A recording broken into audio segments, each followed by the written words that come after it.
Welcome back to AZ Mom of Many Hats. Today I'm going to be showing you a technique to make fabric flowers, much like the flower you see here and like the flowers you see down on my blog, www.azmomofmanyhats.blogspot.com.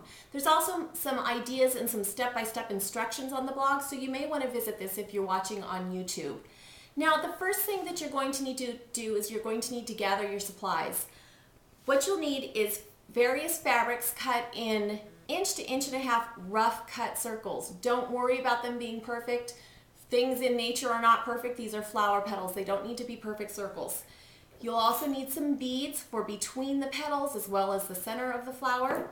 And you'll need needle and thread, as well as some pin backs or some hair clips to affix the finished flower to. What you'll need to do to create your flower is you'll take your fabric circles. You'll stack them, make sure they're a bit offset so you can see one fabric behind the other. The flower that we're doing today is a 7-petaled 2-layer flower. It's a very simple flower. To begin the project, you'll pierce through one end of the circle about an eighth to 1/4 of an inch from the edge, making sure you go through both layers of fabric.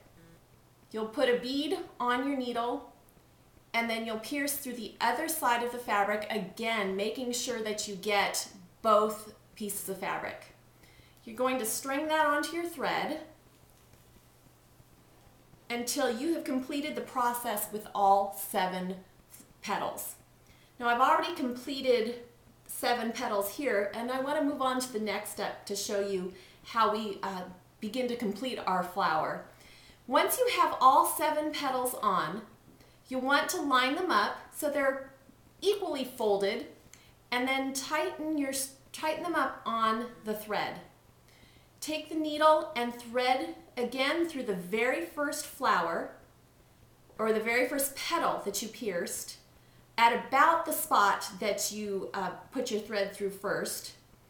Pull it through and tighten up, and what you have is a nice circle.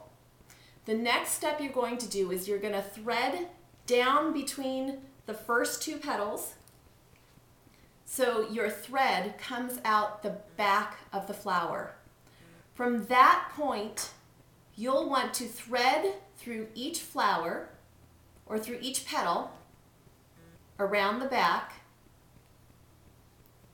until all of the petals are sewn together on the back of the flower, so you have a nice round flower in the back. The final step to completing the actual flower portion is stringing up through the center of your flower.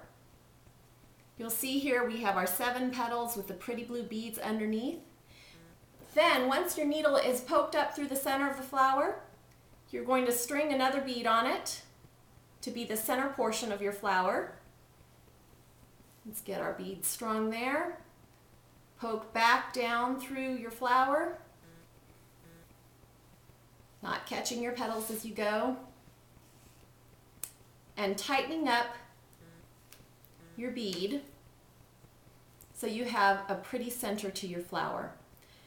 Once you've done that, knot the back and tie it off. You may want to tie off at each step after sewing the initial petals together and then sewing the back together. That way your flower is not flopping around and loosening up on you as you're sewing.